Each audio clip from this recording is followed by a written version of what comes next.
morning, Kenyans, Africans, from wherever you're watching and listening us from. This is Earthworms Media, where you learn, connect, and grow. Today, we want to talk about everything that has happened, and to walk you through this journey. This is Brian Mwenda, and we will be reviewing news that has been happening, everything that has been happening this week, and a little bit of in-depth analysis of what is happening and what we're looking into next week. My name is Brian Mwenda. I'll walk you through this journey, and we'll be looking into, of course, it was a big week of resignations from public servants, where CSs, PSs, and also CSs from different ministries resigned. And of course, the big story here for us farmers and those who can relate to farming was that CS Munya did not resign. He said that he's going to stick with the national government in politics and not going to contest for the gubernatorial seat in Meru. So the agricultural CS is going to stick to the end of this Jubilee reign. And again, we're also going to look into fertilizer subsidies, why farmers will still continue to dish out more cash for fertilizer, the reason behind the high prices for fertilizer, of course. We're also looking into why tea is doing good right now. Auction. The auction is doing so good. They say it is a 4-year record. The last 4 years, it has never reached there. The reason for that, we'll also be looking into tomato prices. It's a very common household commodity, which has shot from the normal 8,500 shillings to about 10,000 shillings per 200 kg of crate, which has translated again to, you buying in between one tomato at 10 shillings, something close to 10 shillings around there, some even 15 bob. We'll be looking at one of the famous markets, which is Fig Tree here in Nairobi, which is there at Ngara. We'll be sampling some of the prices of tomatoes and also of onions and how they're doing right now. And you as a farmer, how you can fetch into that market. We'll also be looking at the pest and weed strategy that was launched by the CS Peter Munya again, which runs in between 2022 to 2027. This is a strategy that is looking into curbing future weeds and infestations by, for example, we just 2 weeks, 2 years and 1 year maybe since locusts invaded Kenya, the desert locusts invaded Kenya. And now this strategy is going to look into making sure that future desert locusts and any other infestations, invasions will be looked into way before, as predicted, way before they can even attack a country. And we'll be looking into the impact of the desert locust, which is said they have affected 32 counties so far, and also causing food insecurity for more than 4 million people. And it's a story that we'll be looking into in just a few minutes. And also, the national government has also stopped the exploration of water aquifer, which is in Turkana County, where there are very many cubical liters of water. That was one of the biggest, stories back in 2013. And there was so much promise around, we are going to solve water shortage in Turkana County. Remember, it's one of the counties that was highly affected by drought. And, water is always a basic resource, and it was going to improve the agricultural sector in production, also, consumption by people around there. We'll be looking into why the national government has stopped exploring water in Turkana County. We'll also be looking into one big topic, which we'll be talking about soil health and men's health. One interesting factor that I did learn yesterday is that men are being affected by the poor soils that we have right now. To stick and to understand why this is happening, stick by us, stick to Earthworms Media. We'll be having that conversation deeper and deeper, understanding how farmers soil is affecting you Nairobian, you person, you who is in LD, Eldoret County, Eldoret City, of course, that is Uasin Gishu County, would be looking into how these poor soils are affecting you as a man, and of course, not only men but also ladies out there and everybody who is consuming these products that come from poorly maintained soils, and how it does affect. And because we want to go straight to the point, let's start off. Now, fertilizer subsidy misses in budget. Now, this is the reason as to why, as you approach to the 1 month to the approach of the new planting season, this is the reason as to why you're going to have some more money to dish into the fertilizer input. Now, farmers will now have to bear with the high cost of fertilizer this year after the national government failed to allocate subsidies budget for fertilizer. Within just 1 month to the start of the year's planting season, Agriculture PS Hamadi Boga has said that the ministry will need in between 5 billion to 8 billion to address the current cost. He adds that they have so far 1.2 billion for fertilizer, which can only be distributed under the e-voucher program that targets a few farmers.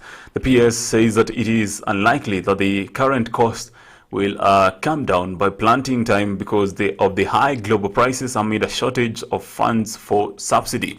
Now, one of the things that we've interacted with as we talk about the shortage of fertilizer in the market right now is the fact that fast containers that do ferry these fertilizer from overseas to here are slowly being converted to, there's another side business that coming up with container housing, you know, and there's a shortage of containers first.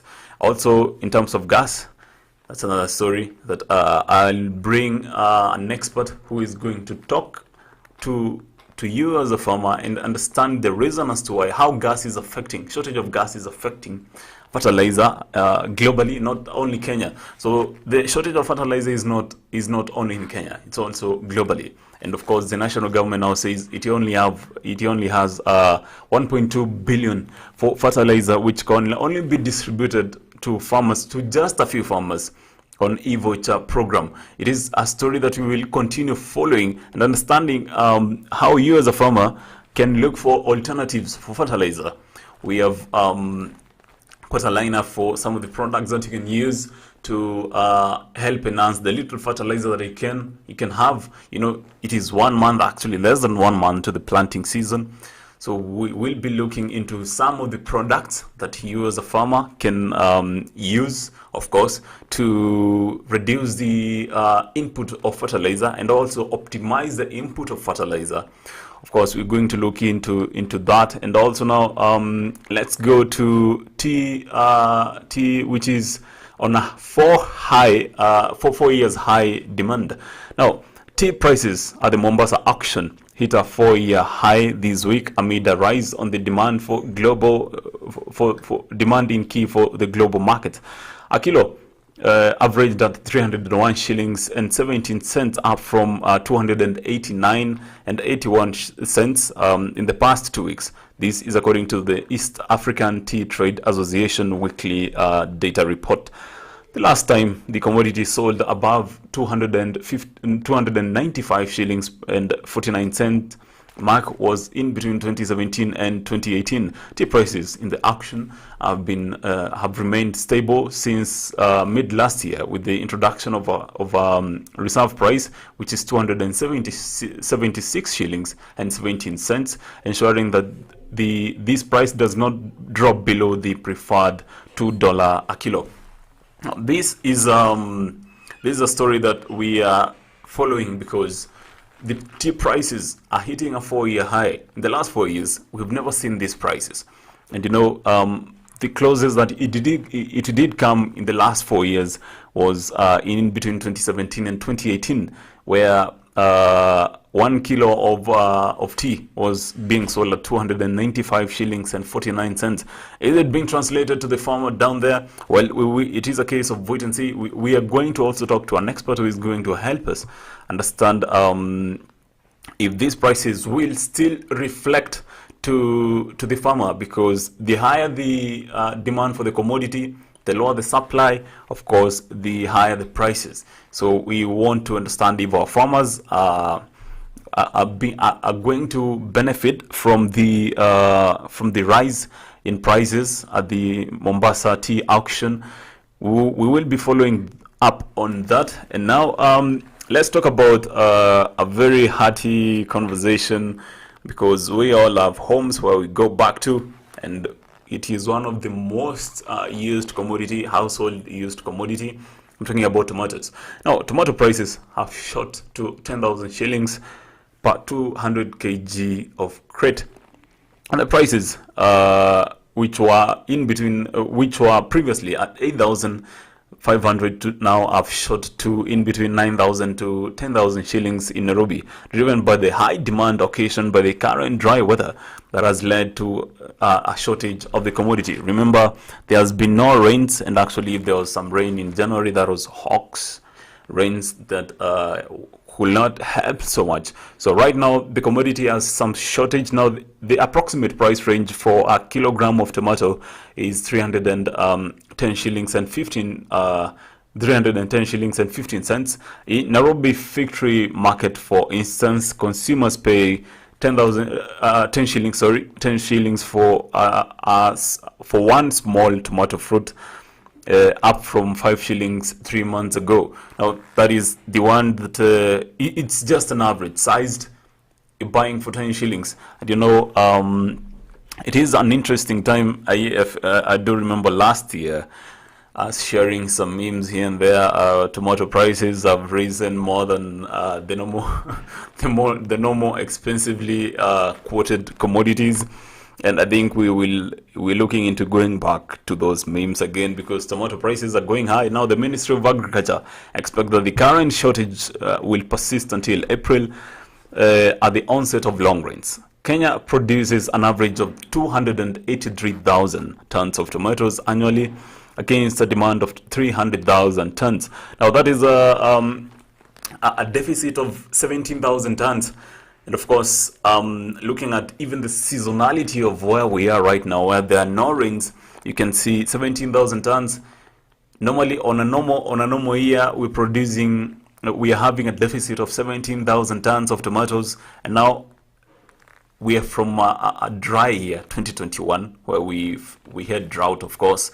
And of course, the year has also started with some more sunshine, and what we can say, and what we can always hope for, is that the long rains will come just in time, so that the deficit cannot continue going up. Now, agronomic constraints like pests and diseases and physiological disorders are the causes of this shortage, complemented by seasonality again, because this product is most of the farmers who do farm this product, from this produce, is they normally more views expect the rains. They do not more views irrigation, because again, always remember, the rains, just a few farmers, just a very sizable number of farmers use irrigation, and most of the highest number come into use by irrigation I mean the man-made irrigation, where you have maybe a drip irrigation, you use furrow, and also your own sprinkler and all that. But then the highest number of farmers right now in the country are expecting and actually highly depend on the rains. Now rains have not been there, and this is the reason also we are facing an acute shortage of tomato. Now 1 kilogram of onions now retail at in between 100 and 120 shillings across the country. A single onion retails in between 10 shillings and 15 shillings, apart from the small one, which sells at 5 shillings. Also, the onions are facing the same problem. They actually, data from CBK shows that while the cost of living the inflation on cost of living did go down in the month of January, the same month, food inflation.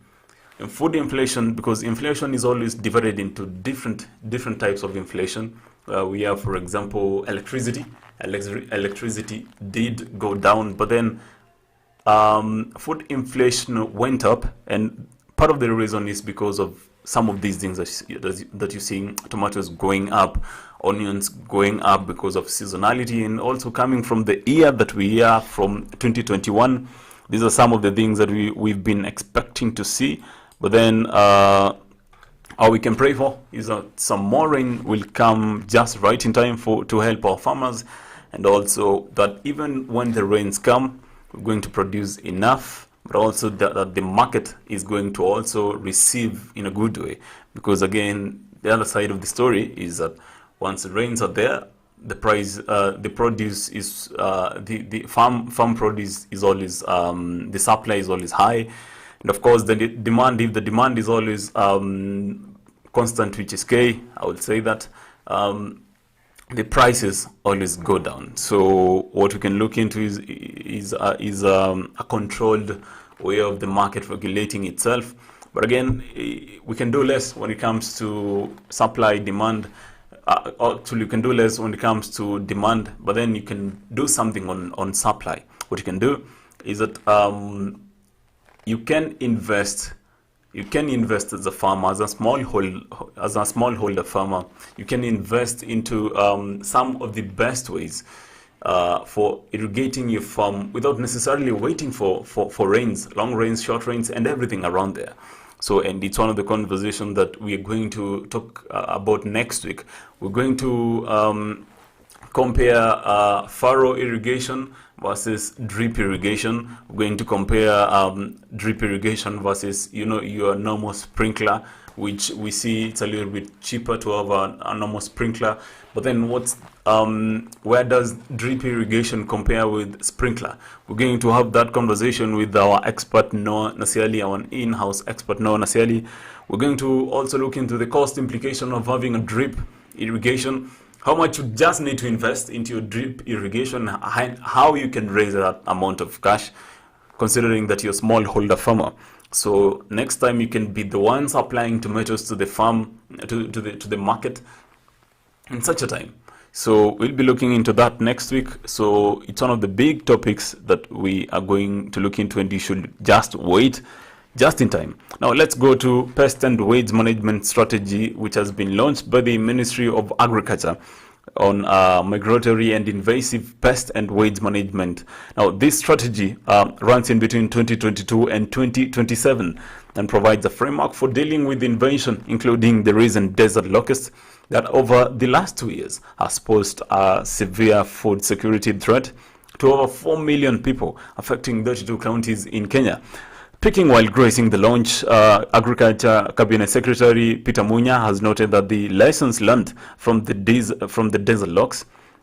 locust invasion and the emergence of new invasion pests and weeds has also exposed the gaps related to institutional and coordination structures, which include human capacity and resources, communication, knowledge and information systems. The strategy will establish a modern information and knowledge management system to strengthen surveillance, focusing and ensure timely and effective control of operations.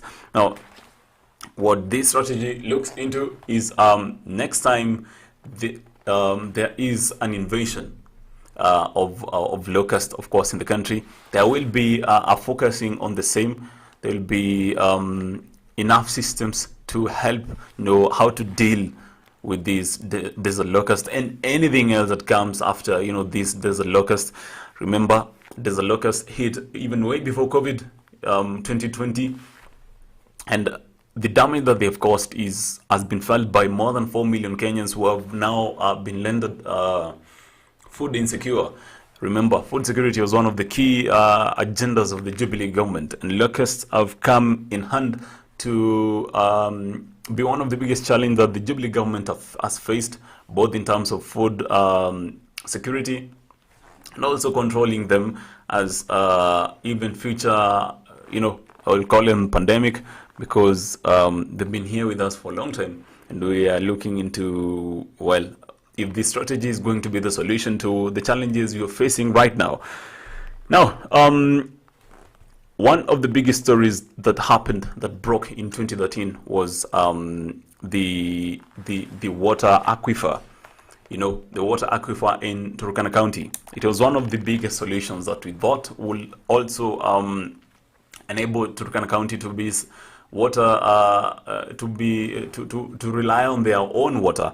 And because this water aquifer was going to produce up to 250 billion cubic meters. But now the Ministry of Water has stopped the exploration of these water aquifer in Turkana County, terming it as economically unviable. This is due to the high cost involved in desalination, which is always these boreholes. More what was going to happen is this water was going to be quote unquote, I'll use the word mined. Of course, if you live around Kitengela, if you have interacted with water with water from boreholes, it's always a little bit saline. And part of part of this exploration and extraction was making sure that the salty water that was going to come out of that water aquifer was going to be desalinated and made clean for residents to consume. But then it is proving that this desalination process will, on power bills alone, they will consume 50 million shillings on just power bills. It's quite interesting that the amount of energy that was going to get there and the amount of money that was also going to get into that. So the Lotu Kp Aquifer was discovered in 2013, but since then there has been little activity going on at the water point. Water Secretary Samuel Alima has said that the water at the aquifer could not be used even for oil exploration because of the high levels of salinity. Mr. Alima has said that at the moment the project has stopped until they figure out how to address the high costs involved in desalination. Hydrologists projected that 250 billion cubic meters of water on the foot of Mount Mogila in Lotu Kp could mean that Kenya's water needs will be addressed for the next 70 years. Now, 5,000 acres of land in Lodwar had been earmarked for irrigation. 5,000 acres of land. That's a very huge acreage we're talking about, had been earmarked for irrigation using water from the aquifer, which covers a surface area of 4,164 square kilometers.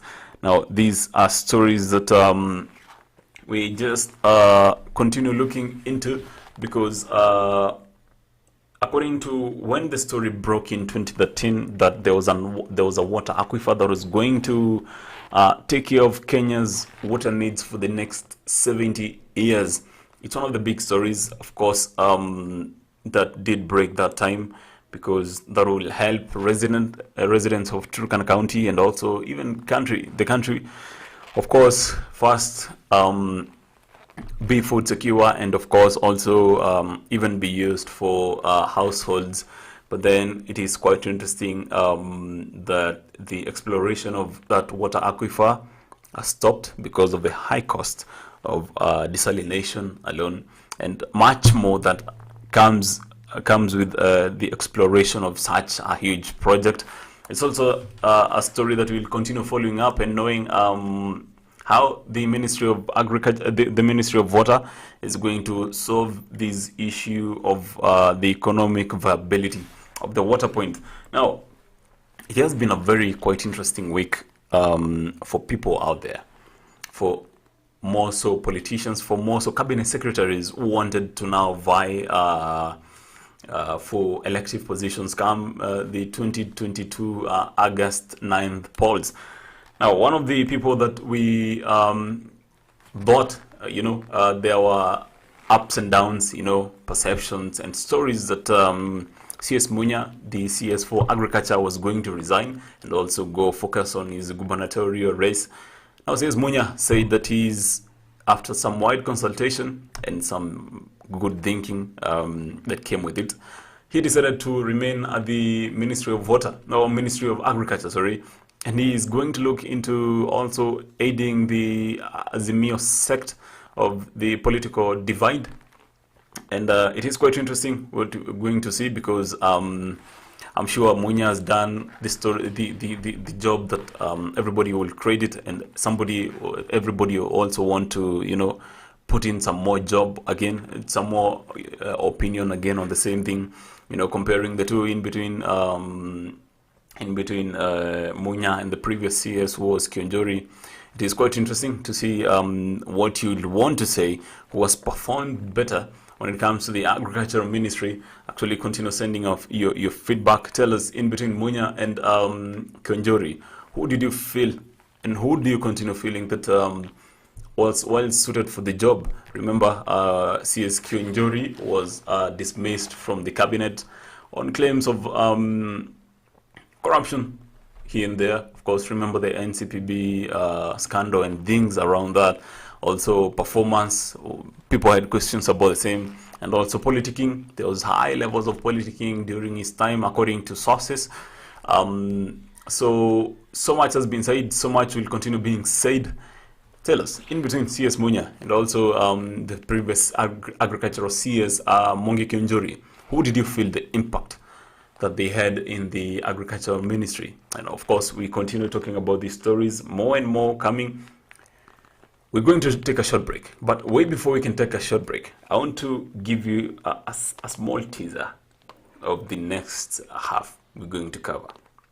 We're going to cover how men's health is being affected by poor soil health. Looks like a far-fetched conversation, but it is very close to us. So we're going to look into solutions, how the future looks. But always remember to continue sending your feedback on Facebook, A Farmers Media, on Instagram, A Farmers with a Z, and also on YouTube. Of course, you can continue watching our content.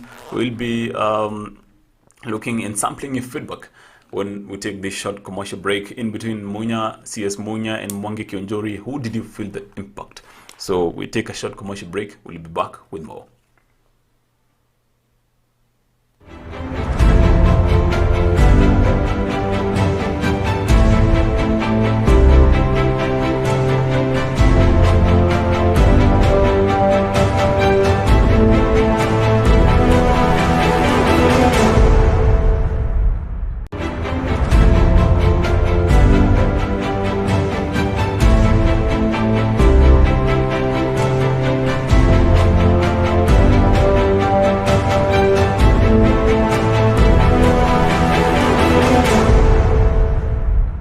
Agriculture is the art and science of cultivating the soil, growing crops, and raising livestock.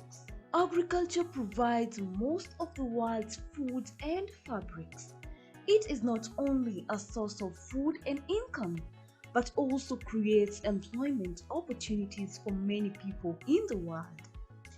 Over 1 billion people worldwide work in agriculture, generating 2.4 trillion for the global economy. The global impact of farming on the environment is revealed that 40% of the Earth's land is now given over to agriculture. Agricultural development is one of the most powerful tools to end extreme poverty, boost shared prosperity, and feed a projected 9.7 billion people by 2050. And we, the Earth Farmers Media, roll the carpet for you as we welcome you to our thrilling farm visits to different farmers that educate and inspire you in different sectors in agriculture. Catch us also on our shows on all our social media platforms as we bring you educative and informative information that will help you learn and guide you on your agriculture journey to success. Our farmers attain knowledge and grow profits.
Beetroot is a highly nutritious root vegetable. The beetroot is the top proportion of a beet plant. It is one of the many varieties of the genus Beta vulgaris, all of which are mostly grown for their edible taproots and leaves. Beetroot is a root crop that takes approximately 3 to 4 months to mature. Beetroot is a fairly easy crop to grow as long as the soil is well cultivated prior to planting. Beetroots do not enjoy wet, boggy or shady soils. Beetroot can be sown in trays and transplanted when the seedlings have 2 true leaves.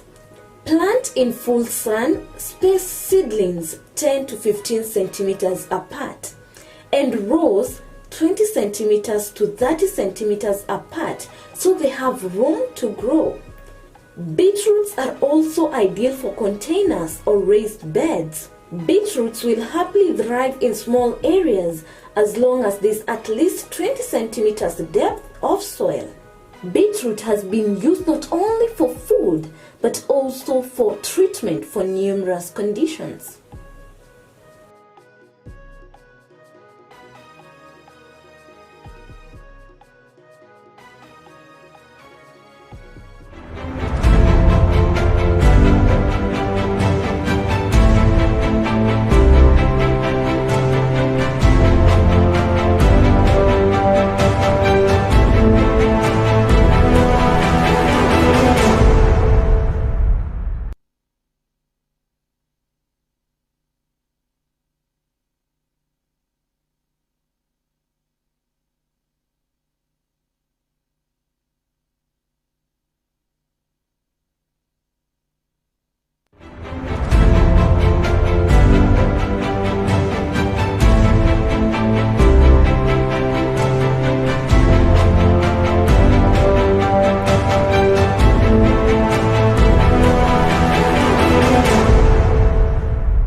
Welcome back to A Farmers Media, where we connect, learn, and grow. You're with me, Brian Munda, as I walk you through the week's review.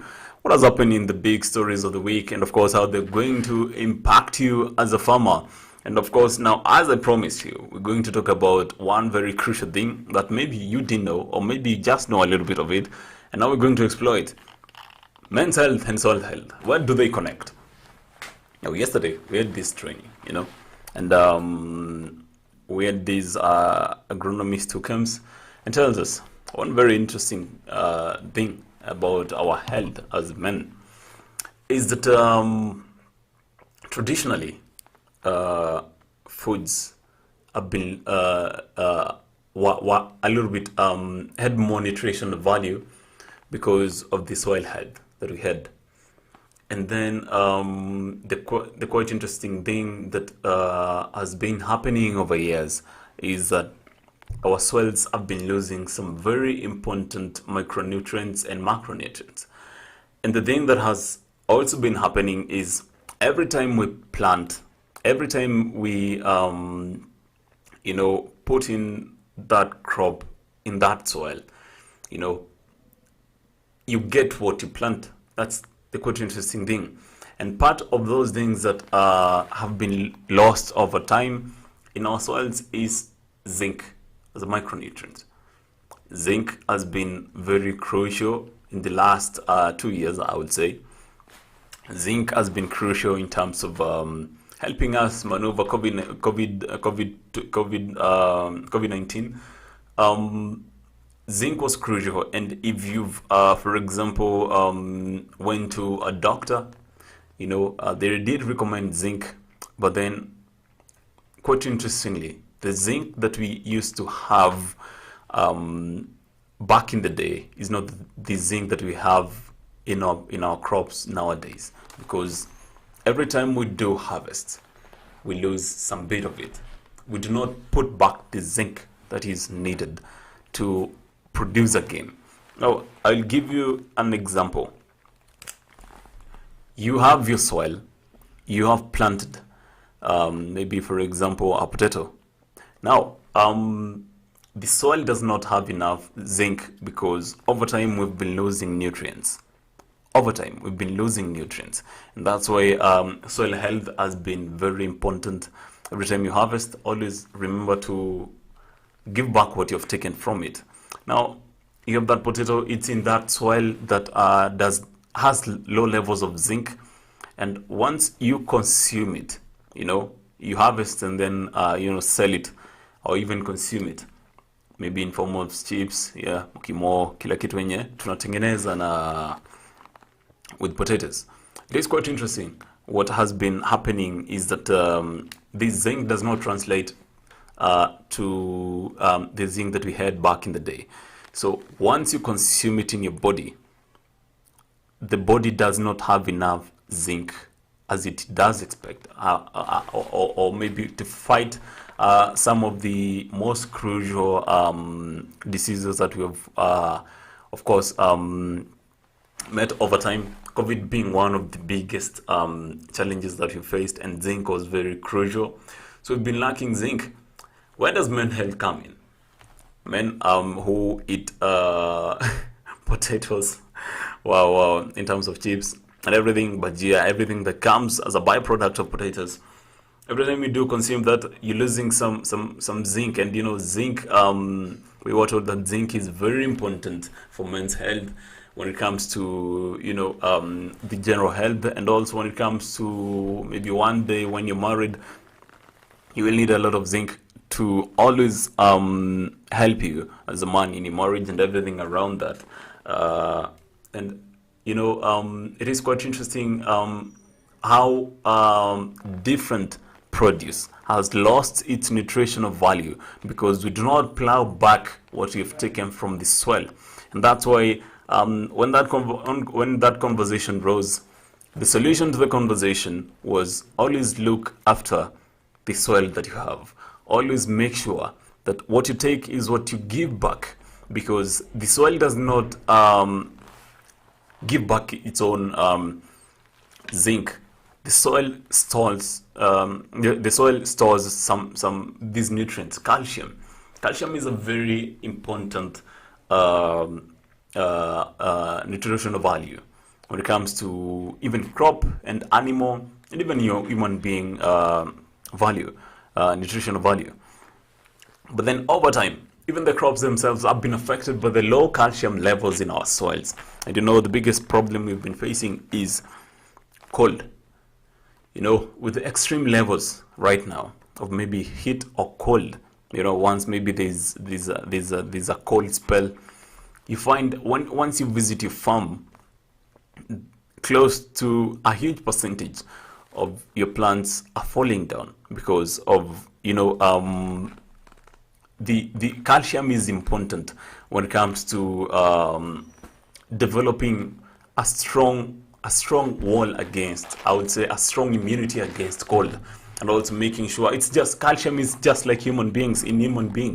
Once a kid is born, they're told to take enough calcium to strengthen their bones and everything around that kid. It just applies to the same thing. So the cold is affecting our crops because we do not have enough calcium in our crops, and also we do not have enough zinc again. So every time you produce and eat directly from your farm, the value that you used to have maybe 30 years ago, 20 years ago, 10 years ago is not the value you're getting right now. The question is, what are you doing with your soil? And again, this is another conversation we're going to have with different experts to see how you can restore the different nutritional values that you take from your farm, and also from your soil in specific. That's why soil health is very, very important. And actually, we were told that some of these older people, I would say these older people, or the elderly in our community, have better health, have better immunity because of the foods that they used to have back in the day. And the problem is not just, we interact with very many different people who tend to always want to see the problem where the problem is. It's not just in the processing. Processing is just a bit of it. Even the storage, even when you're doing that value addition, what you lose. Maybe, for example, value addition can be as simple as removing the husk from the maize. It's as simple as that. But then every time you remove maybe the husk, you miss some nutritional value in that maize. And there's so much that has been happening. It's not just about the processing. It's not about the value addition and anything that comes with it. It also comes from the soil that you're having. So you might be trying organic farming, but then, of course, organic farming has its own challenges. Again, we're going to also talk to an expert who is going to help us understand why organic farming is doing the way it is doing. But today we want to focus on that nutrient that you've been taking from the soil. Are you playing with back? If you take zinc, are you taking it back? Are you giving your soil back the health? And actually, one of the most interesting ways of knowing your soil is healthy, quite interesting, I knew this yesterday, is the presence of earthworms. Does your soil have earthworms? Then if it doesn't have earthworms, well, you can think a little bit about it. If it has earthworms, you're doing good. Now, the reasoning behind the earthworm is that earthworms do well in well-nutrited soils that have good nutritional value. That's why if you can date back in the day where we had soils with earthworms, when we were young, I used to kill these earthworms. I never knew what they were even doing there. But then that was a reflection of good health. The question is, do our soils have earthworms anymore? Just go out there today to your soil. Just dig a little bit, just maybe even an inch. Just go down and feel if you can feel earthworms around there. If you have an earthworm, well, my friend, you're doing good. If you don't, I think it's a high time you start considering what you're missing. It's not just the thing. It's not just the zinc or the calcium bit of it. Might also be the lack of nitrogen and everything around it. So today we want to understand, of course, why mental health is being affected by the lack of some of these very important things. Zinc is very important, and we are in that situation where men are preferring a sizable number of men are preferring some boosters, some supplements. Some of the supplements that you go and buy from different chemists is they do bring in zinc, because zinc always helps the blood flow well. Now, once you lack zinc in your body, and once you use a supplement in your body to supplement and also to come in space for zinc again in your body that you lost because of the foods that you ate, you tend to even continue relying on these supplements. Maybe we're talking about zinc, calcium, and everything around it. So I come from an understanding, my own personal view of how things have been is that the world has its own solution in its own understanding, in its own setting. And in time, we have always been exploring and of course not giving back. Once we cut down trees, we don't take some time and also plant another tree. And this has also been reflected to our farms. So make sure that you do a soil test again on your farm to understand what your farm lacks, and also the type of inputs that you're also going to consider as a solution to the nutritional values your soil lacks is also very key. One thing farmers do face, again, from my own understanding and the people we have interacted with, is the issue with trust. Trust is an issue that farmers are facing right now.